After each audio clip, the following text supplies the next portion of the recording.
Ողջունում եմ բոլորիդ, համացանցում շրջանառվում է այսպիսի գաղափար, այսպիսի տեսահոլովակներ են թողարկում, որտեղ ներկայացում են, որ հрьяաները Աստծո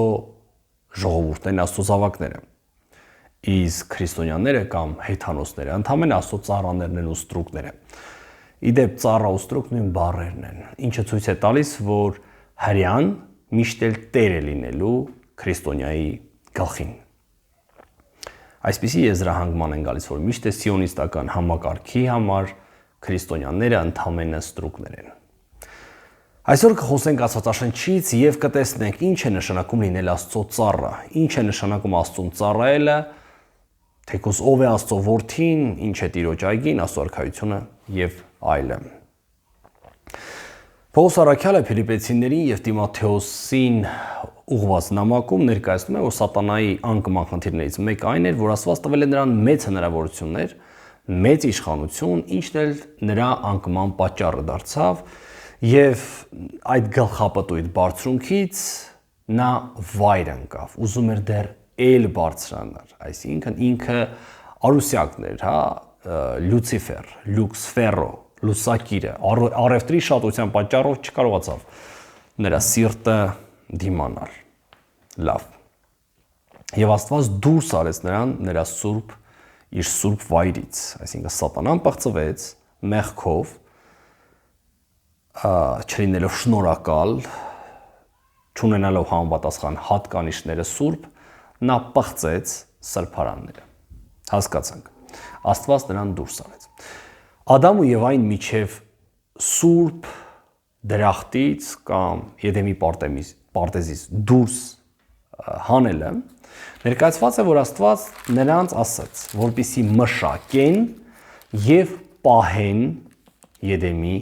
պարտեզը, մշակեն եւ պահեն։ Ինչ է նշանակում մշակել։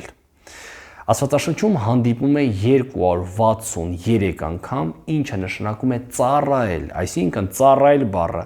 այստեղ թարգմանիչները թարգմանել են մշակել, որպեսզի մարդ տեսնի, որ խոսքը հողի եւ երկրի մասին է։ Հետևաբար Աստվածաշնչում մշակել բառը վերաբերում է ծառայությանը, այսինքն իրանք պիտի ծառայեն Աստծուն, բնությանը, կենդանիներին եւ միմյանց։ Իսկ ինչ է նշանակում պահել։ Պահել նշանակում է պաշտպանել ինչ-որ բանը։ Պահելը 440 անգամ է հանդիպում, ինչը նշանակում է պահել Աստծո օրենքը, պահել իրավունքները, պահել սրբարանը եւ այլն։ Նոր կտակարանը դեռ չսկսած, 5 կտակարանը, այսինքն վերջանալիս, Մաղաքիա 3-րդ գլխում հոգեվորականների ու հոգեվոր մարդկանց մտքով անցավ հետեւյալ բանը, Մաղաքիա 3-ի 14 համարում, որ դատարկ է Աստծուն ծառայելը եւ ինչու օգուտ ունի, որ մենք նրա պահպանությունը պահել ենք։ Հետևաբար երկու կարևորագույն գաղափարներ, ինչը Աստված պատվիրել էր մարդկանց մշակել կամ ծառայել եւ պահպանել։ Այսինքն մարդի ծառայի Աստծուն եւ պահպանի նրա խոսքը, նրա կողմից տրված մարմինը, նրա խոսքը գրավոր, չգիտեմ, նրա կողմից տրված շնորհներն ու տաղանդները եւ այդ ամեն ինչը եւ դեռ մի բան էլ զարգացնի։ Բայց քանի որ չկարողացան ճիշտ ծառայել, չպահպանեցին տարածքը, չպահպանեցին Աստծո օրենքը, նրանք նույնպես դուրս արվեցին։ Հիսուս Քրիստոսը գալիս է երկիր։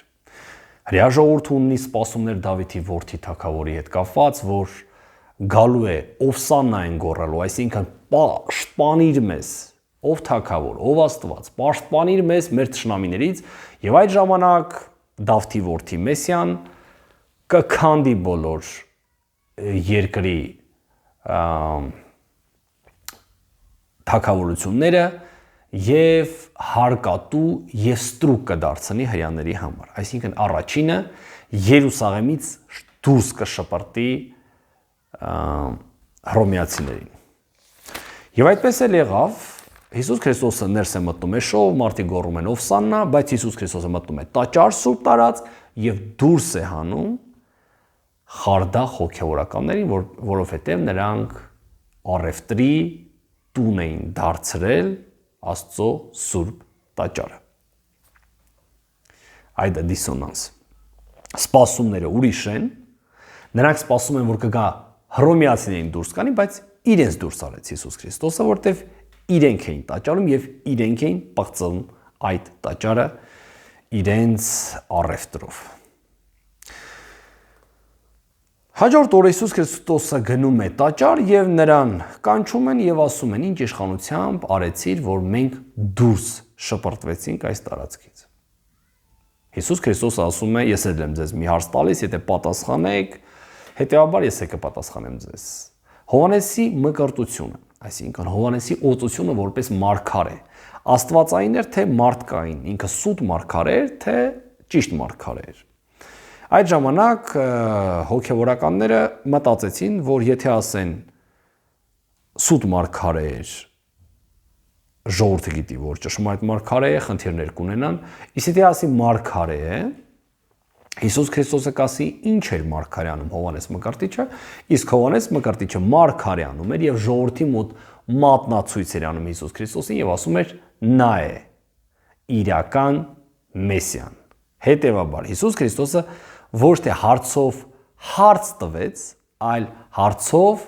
պատասխանեց եւ նրանք իրենց սրտում դավանեցին, որ Հովհաննես Մկրտիչը ճիշտ էր մարգարյանում, որ Հիսուսն է Քրիստոսը։ Հետևաբար հարցից չփախավ Հիսուս Քրիստոսը։ Եվ Հիսուս Քրիստոսը պատմում է երկու առակ։ Առաջինում մի մարդ կար, որ ուներ այգի, եւ իր երկու որդիներին ասեց. «Գնացեք եւ աշխատեք»։ Այսինքն միշտ էլ Աստված իր զավակներին ուղարկում է ծառայության։ Մեկը ասեց. «Չեմ կամենում», բայց հետո զղջաց ու գնաց։ Իսկ մյուսը ասեց կգնամ, բայց չգնաց։ Այսինքն,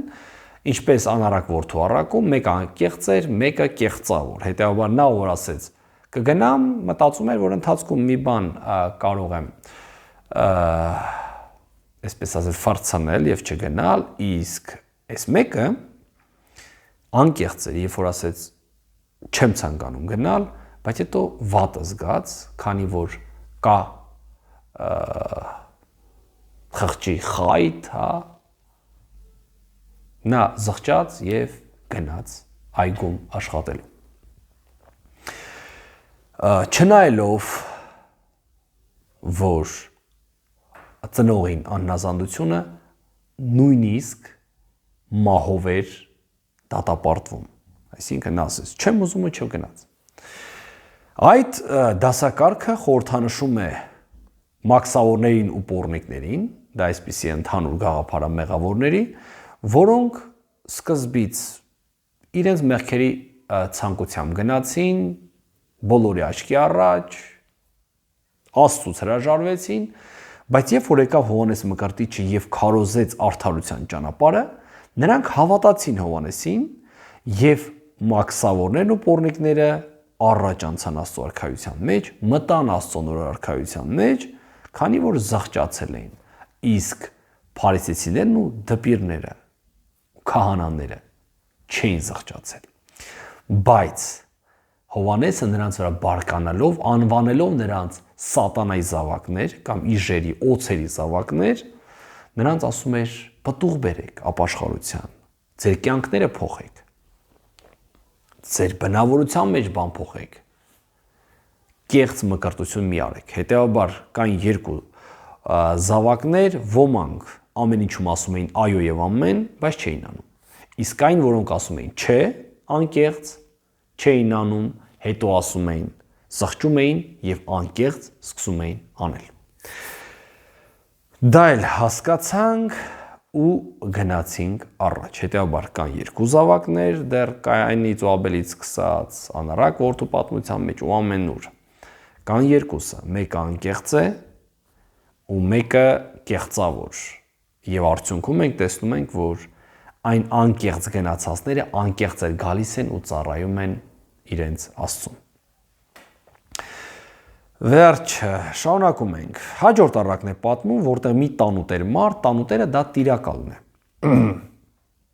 Տանուտեր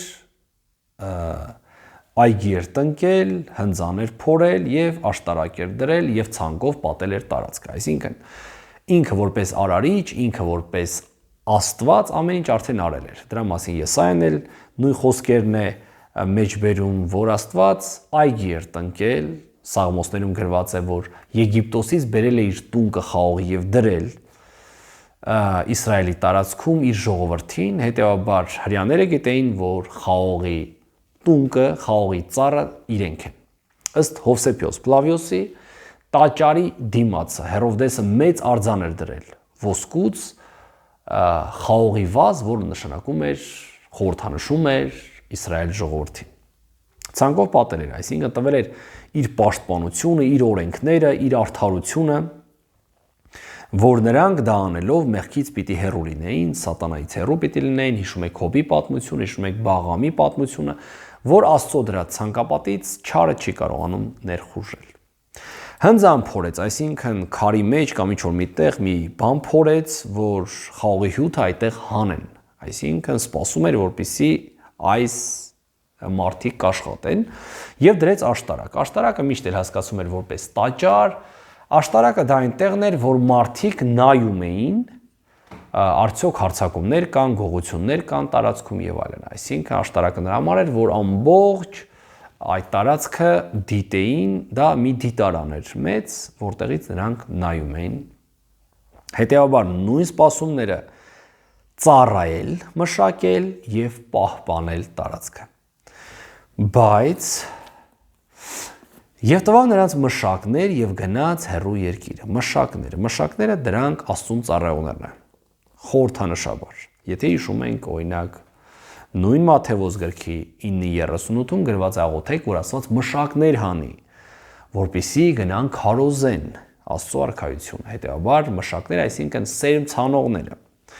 Հաջորդը 21-ում նշված է մշակների էլի մասին, ասում է Աստված գնում է եւ մշակներ է որոնում, որպեսզի բերի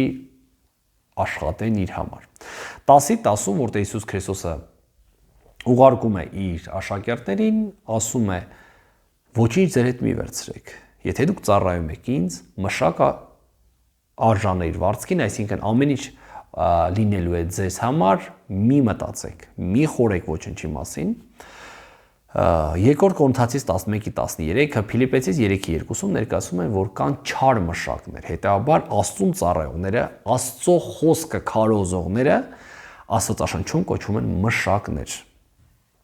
որոնք մշակում են խոպանդաշտերը, որոնք սերմը, ինչպես սերմնացանի առակում, հասցնում են տարբեր հողի տեղերին։ Ներկայացում են, որ կային մշակներ, որոնց տվել էր տոկոսով, որովհետև հոգևորականները միշտ էլ տոկոս են ստացել իրենց հոգևոր գործից եւ այլն։ Երբ որ պտղի ժամանակը մոտեցավ, այսինքն արդեն ասենք աշուններ, ուղարկեց իր ծառաները մշակների մոտ նրա պտուղը առնելու։ Հիմա ովքեր են Աստծո ծառաները։ Աստծո ծառաներ, Ծննդոց գրքում մենք տեսնում ենք, որ Աբրահամ ծառայի պատճառով այսպես կլինի, այսինքն Աբրահամը մարգարե էր եւ Աստված նրան անվանում էր իմ ծառան։ Օրինակ, երկրորդ օրինաց վերջին գլխում գրած է Մովսեսը Աստծո ծառան։ Հեսու առաջի գլխի առաջին համարում գրած է եւ եղավ որ Տիրոջ ծառա Մովսեսի մեռնելուց հետո 7-րդ համարում իմ ծառա Մովսեսը քեզ պատվիրել է եւ այլն, այսինքն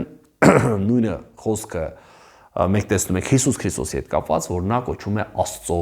ծառա ամբողջ Եսայա գրքում եւ մնացած տեղերում։ Հետեւաբար Աստծո ծառան դրանք մարգարեներն են, մշակները հոգևորականներն են, իսկ ծառաները Աստծուց ուղարկված մարգարեներն են, որոնք գալով պիտի պտուղներ վերցնեն, ինչպես Հովհաննես Մկրտիչը ասում էր ապաշխարության արժանի պտուղ արեք, պտուղ բերեք Աստծո համար, թե չէ կացինը արդեն արմատներին է։ Այսինքն, եթե դուք պտուղ չբերեք, վերջ։ Եբրայեցիս առաջի գլուխ առաջին համարից մենք տեսնում ենք, որ Աստված տարբեր կերպերով, տարբեր ձևերի մարգարեներ ուղարկեց հրեաներին, բայց նրանց չընդունեցին, բոլորին սպանեցին, իսկ վերջում ուղարկեց Հիսուս Քրիստոսին իր պատկերն ունեցողին։ Այստեղ ներկայացում է տարբեր ծառաներ ուղարկեց, մի քանի անգամ ծառաներ ուղարկեց, ամեն անգամ ավելի շատ, բայց մշակները չէին ընդունում նրանց եւ նրանց ծեծում էին։ Մարկոս 12:4-ում գրված է, որ մի մարգարե էլ վերջում որ եկավ, նրա գլուխը ջարդեցին, այսինքն ինչ որտեղ կարծես թե հիշեցնում է Հովհաննես Մկրտչին, քանի որ ամբողջ հատվածը Հովհաննես Մկրտչի մասին է։ Եվ վերջում ասում է, ուղարկում է իր սիրելի որդուն։ Նույն պատմությունը ինչպես Հովսեփի դեպքում Հակոբը Հովսեփին է ուղարկում, որպեսզի գնա իր եղբայրների մոտ, քանի որ վտանգավոր տարածքեր այդտեղ նրանք այդ քաղաքում մարդիկ էին սպանել, եւ նա իր սիրելի որդուն Հովսեփին ուղարկեց, բայց նրան բռնեցին, ծեծեցին, գցեցին փոսը եւ վաճառեցին։ Նույն բանն էլ կատարում է այստեղ այդ տանտիրոջ որդու հետ, ով է հենց Քրիստոսը։ Եվ նրանք ասեցին, սա է ժառանգը, Տերը նա է, եւ Աստվածաշունչը ասում է, նախանձից էին Հիսուս Քրիստոսին ուզում սպանել։ Դա ավետարանն է ասում։ Հետեւաբար նրանք ասեցին, եկեք սրան սպանենք եւ տիրենք։ Հարցը ինչու՞մ է։ Ամբողջ պատմության մեջ սադուկեցիները, որ քահանաներ էին, քահանապետեր էին եւ փարիսեցիները, իրենք միշտ իրար դեմ էին։ Ինչ գաղափար է բարձրանա, միշտ պատմություն ասում է, որ իրենք իրար դեմ էին։ Միայն մեկ հարցում նրանք միության եկան, այն է Հիսուս Քրիստոսի խաչելության եւ սպանության հարցում։ Պատկերացնում եք, դարերով թշնամի սադուկեցիները եւ փարիսեցիները միայն Հիսուս Քրիստոսի մահվան հարցում միավորվեցին։ Ու Հիսուս Քրիստոսը դրա մասին այստեղ կանխասում է, որ նրանք ասում են եկեք միանանք իրար, որպեսզի սպանենք տիրող որդուն, ժառանգին, եւ բռնեցին նրան, այգուց դուրս հանեցին եւ նրան սպանեցին։ Ստեփանոսին հանեցին, հարցը ինչու՞մ է։ Ինչպես Աստված սուրբ տեղից հանում է պղծերին, այնպես էլ սատանան պիղծ տեղերից աշխարհի տարբեր եւ այլն աշխարհի անգամ աշխարհի սուրբ տեղերից եթե սատանային տրվում է իշխանություն նա դուրս է անում կարծես թե հանգստացնում է իրեն բայց դա ունի իր նշանակությունը ինչ է նշանակում դուրս անել եւ սպանել Եբրայեցիներում 12-րդ գլխում ներկայացում է Հիսուս Քրիստոսին եւ որ ասում է որտեւ այն անասունների արյունը որ քահանապետի ձեռով սրբարանի մեջ է տարվում 13-րդ գլխի 12-ն եմ կարդում այրվում է բանակից դուրս նրա համար էլ Հիսուսն է որպեսի բուն իր արյունով ժողովրդին սրբե դռան դրսի կողմում չարչարվեցավ ուրեմն եկեք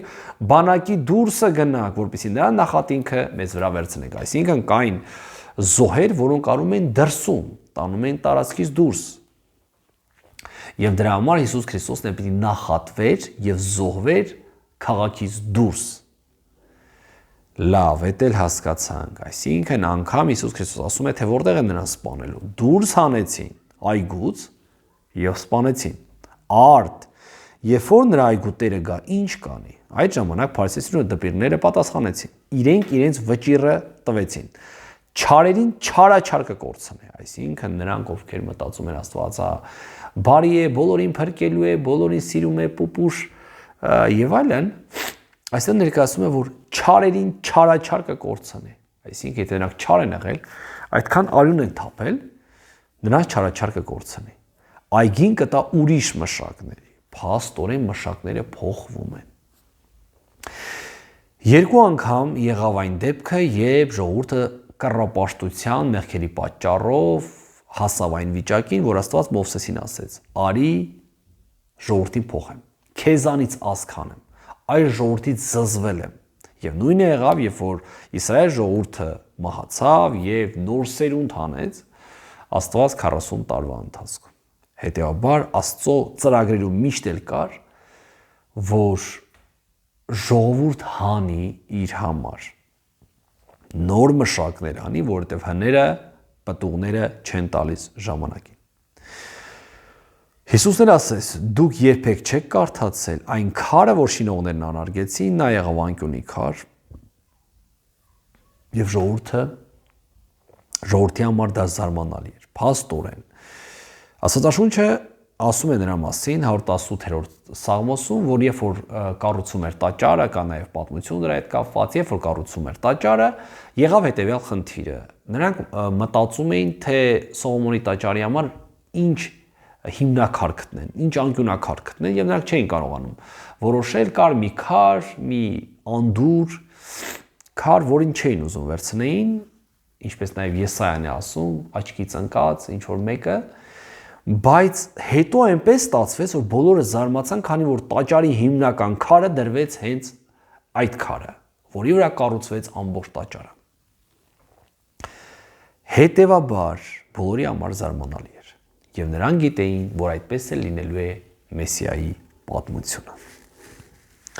Սրա համար ասում եմ ձեզ, Աստծո արքայությունը հիմա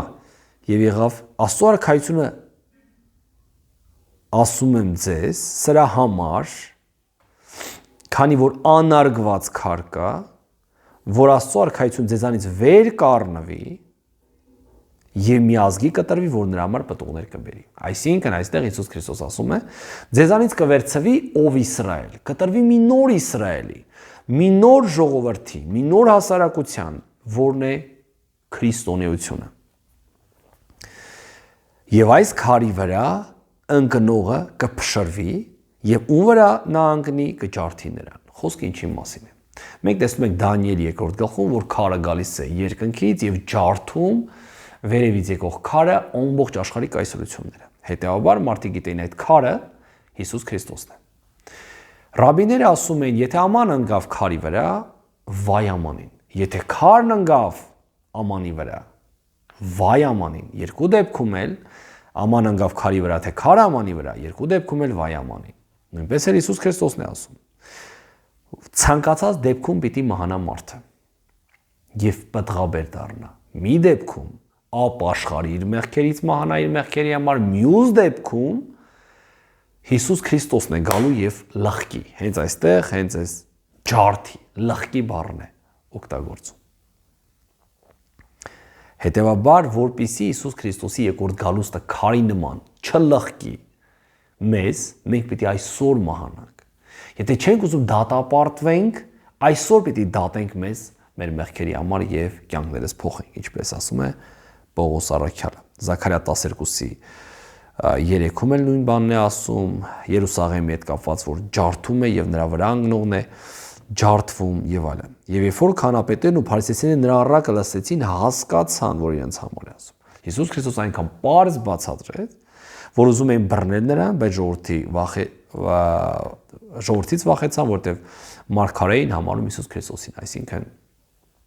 Աստծոց ուղարկված անձնավորություն էին համարում ծառա։ Ինչ է այստեղ կատարում։ Փարիսեցիներին ասեց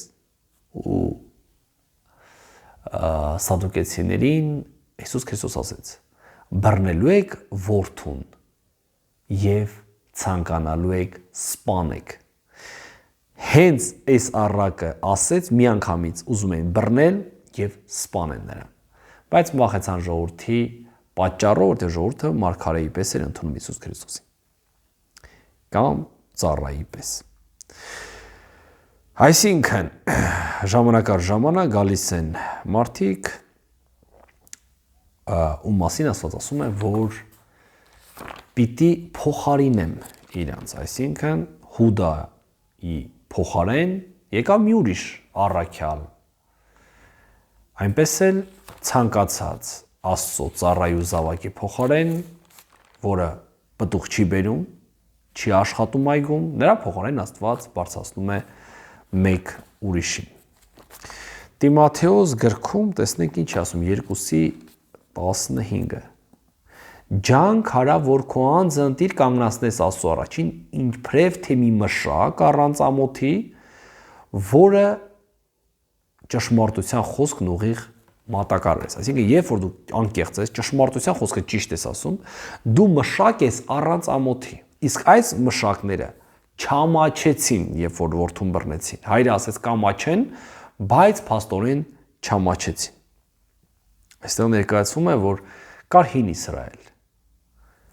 ժողովուրդ, որի վրա հիմնված էր Աստծո արքայությունը։ Աստծո արքայությունը փոխվեց Այսինքն Աստծո արքայությունը մնաց նույն արքայությունը, բայց փոխվեցին մշակները։ Էլի Աստված ուղարկում է իր ծառաներին, որոնք գալիս են ժամանակ առ ժամանակ պտուղ են ուզում։ Ինչու՞մ է այստեղ հարցն ու խոսքը։ Այս հատվածում Հիսուս Քրիստոսը ցույց է տալիս, որ ինքն է դուրս անողը։ Ինքն է Տերը բոլորի։ Եվ երբ որ գալիս են եւ ասում են նրան, նա երբ որ ասում է գնա ինձ համար աշխատի եւ ասում է կգնամ Տեր, բայց չի գնում աշխատելու, դա նույն գրքի 7-րդ գլխից է, որտեղ ասում է շատերը կասեն նրան Տեր, Տեր, քո անունով էս արեցինք, այն արեցինք, իսկ ինքը կասի երբեք ձեզ չեմ ճանաչել, ինձանից դեն գնացեք, ով արմնորոշություն գործողներ։ Փաստորեն Հիսուս Քրիստոսին Տեր են կոչելու մարդիկ, բայց նրանք չեն եղել բարի մշակներ, այլ եղել են չար մշակներ։ Հետևաբար ծառաները Աստծո մարգարեներն են, մշակները հոգևոր աշխատողները, այգին Աստծո ժողովուրդը, որը տնկել է Աստված, որին տվել է սահմանափակում, այսինքն Աստված պաշտպանում է իր եկեղեցին, իր օրենքներով, իր խոսքերով, իր ազդեցությամբ ու իր փառքով։ Այնտեղ դրել է հնձան, այնտեղ դրել է աշտարակ։ Եվ Աստված այսօր պահանջում է, որպեսզի մենք մշակներ լինենք այգում։ Եվ այսօր մենք պիտի այն 3 կարևորագույն աղոթներից մեկը, որ շաբաթ օրը չլինի եւ ձմեռը չլինի փախուստը, որպեսզի մշակներ բարձրացնենք Աստված դրա համար պիտի աղոթենք եւ երրորդը որպեսզի Սուրբ Հոգով լցվենք։ Թող Աստված օրհնի մեզ, որպեսզի մենք այգու աշխատելով պտղաբեր դարձնենք եւ Տերը գալով իր այգին տեսնի պտուղների մեջ եւ իր շնորհները, որ մեզ տվել է, շատացած, բազմապատկված, որտեղ ինքը օրհնությունների Տեր է։ Թող օրհնի Աստված բոլորիս, որ այս երկու բաները պահենք՝ մշակել կամ ծառայել եւ պաշտպանել կամ պահել Աստծուց տրվածները։ Աստծո օրհնությունը բոլորիդ հետ լինի։ Կարող եք բաժանորդագրվել, կարող եք հավանել, եթե տեսնում եք հավանելու բան է, որպեսզի համացանցում Աստծո խոսքը տարածվի այնպես, ինչպես հարկն է։ Հաջողություն ձեզ։